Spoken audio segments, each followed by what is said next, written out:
Alright, so here we're going to go in and showcase how to set up a basic material for video game objects within 3DSMax and able to view it real time. If we take a look at this object right here, we have a basic cylinder with a couple different textures applied to it so we can get a couple different effects. We're going to go in and remake this basic material, show how to assign basically the color map, the specular color, the specular level, the reflection capabilities, and normal map.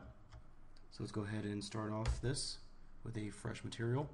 I'm just going to grab one of these up in here, drag it right on top. Now we've got a basic flat gray. Now the first thing I want to do with this one is make sure that this option right here is on, show realistic material in viewport.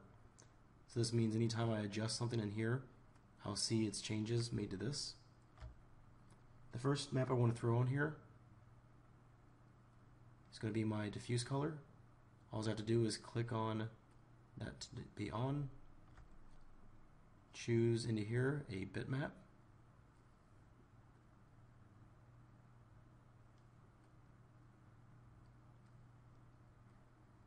now choose my door color.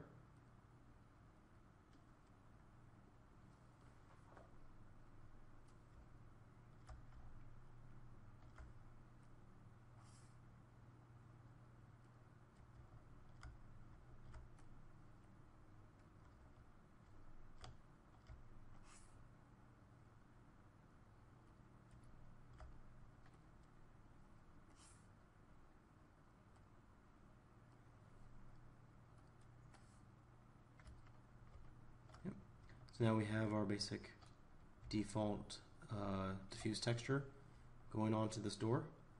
Right now we're still missing a lot of those things that make this texture really pop, namely the normal map. So I'll go down to bump, turn that on. I'll knock this thing up from 30 to 100. So the cool thing about this is I don't have to just throw on a regular black and white grayscale map.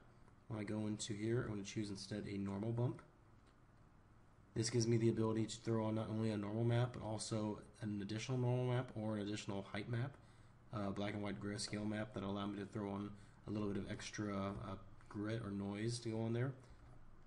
First off though, I just want to throw on a basic normal map. Let's find my normal. There we go. Now we can see my normal applied directly to my object. That normal was cast out in Maya. Rather than having to go in and fix it in Photoshop though, I can go right on into the options to flip my green channel. Now we're getting the highlight on the top and the shadow on the bottom right where it needs to be. If I take a quick render of that,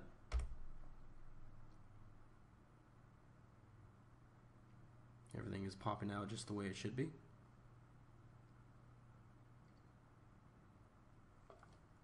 Okay. Now, other things that we're missing on here so far are going to be the basic specular abilities of this object. So I go into here and change up my specular level here. This is where I can start to get some of that shininess coming off of that. My gloss changes how either glossy it's going to be, plasticky looking, or metal diffuse looking. But this doesn't give me the limitation of per pixel basis the way I want it to. That's where I have to go and throw on an additional map for that. So under specular level, I'll turn that on. Choose a bitmap.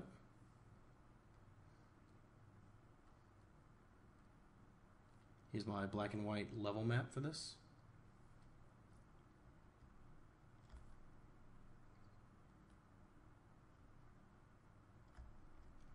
Now we see that I've got specularity here, where I want it on the metal, but not where I want it on the wood. Again, that takes care of what's specular and what's not.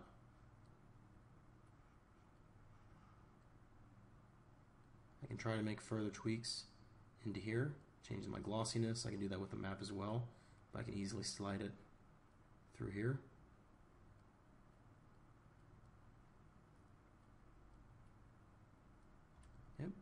I can also change the color of my specular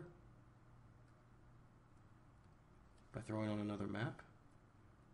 So if I want to have a gold rimming to it, or if I want to have a tarnished sort of cobalt blue added to it, now I can add individual color on a per pixel basis.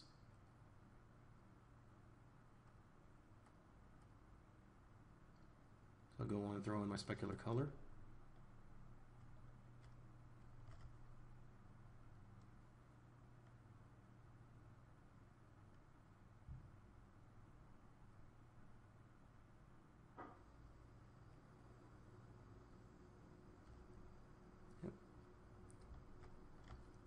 So now I've got specular levels working for this. I got specular color working for this.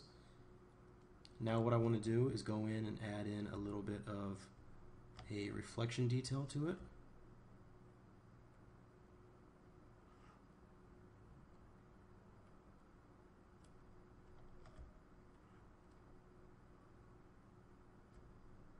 All right.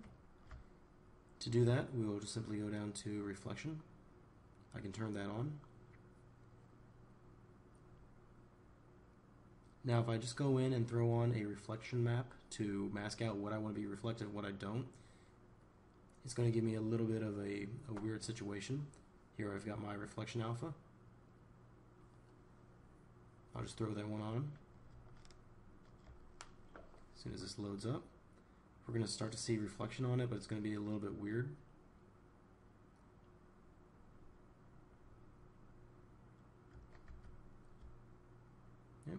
There we see that. Now this doesn't really match out my reflection the way I wanted it to. The areas that I wanted to be reflective are these and these, but you actually notice that the entire thing is reflective. The wood is reflecting, all of this is reflecting out here, and it's actually doing it based off the specular rather than my reflection mask. The reason being is that when this initially goes on, it comes on as an environment, which means this whole thing is what's being reflected rather than what is going to be reflecting. So instead of going to environment, I will switch this to texture. And now this will treat this as a mask of what's going to be, reflective on a per pixel basis.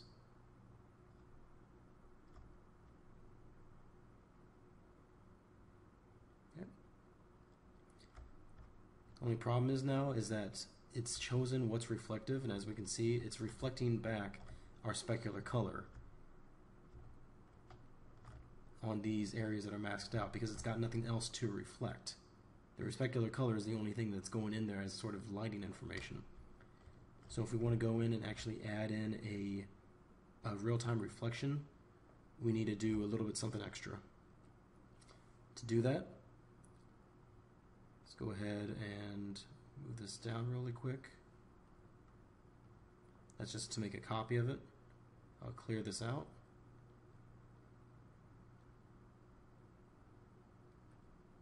Actually, I probably don't even need that as a copy.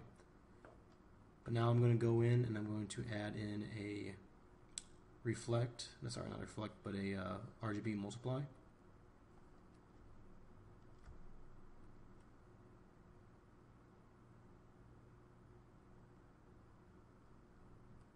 Okay, and so what this is going to allow me to go in and choose one file.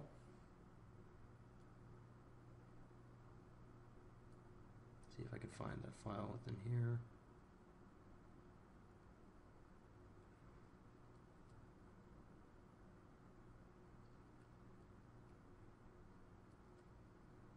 There we go.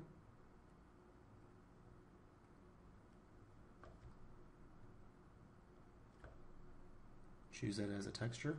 So again, this is setting up just the exact same way we just did. But now we've got this secondary option here, in which case I'm going to throw on a new bitmap. And this will be what basically I am reflecting in my environment. This is what's going to be reflecting within the masked off areas. It could be anything you want. I could do a regular color like that. I could just throw on my color map, or I can find an actual file.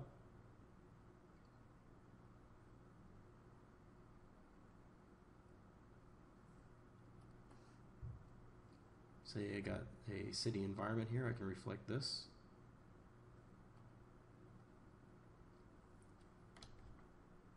And so now I've got the white and black mask multiplied against the environment reflection here. So now only this city pick that I threw in there is going to be reflecting in those areas that I chose to reflect, as we can see here. Now the city is actually being mixed with the color of the specular map here. As you see, it's got a gold sort of tinge to it, just like that was in our color of our spec color. And this is that bright white that we had within that spec color as well. So it's being super reflective there. If I want to tone that down at all, again, I can go in, get my reflection, and just slide it down. So now it's not nearly as offensive. I can slide down my specular color as well.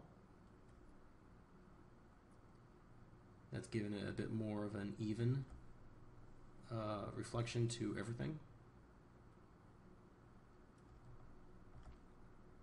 I'll knock this reflection down a lot more. There we go. Now we got something that's giving me visual cues of movement within the metal, giving it a reflective sort of glint. I'm still getting my normal data off of there. I'm still getting my specular data and my specular color. Okay. And that's a very quick way to get a real-time shader set up so that you can have normal color, specular, and reflection all on one object. Yeah.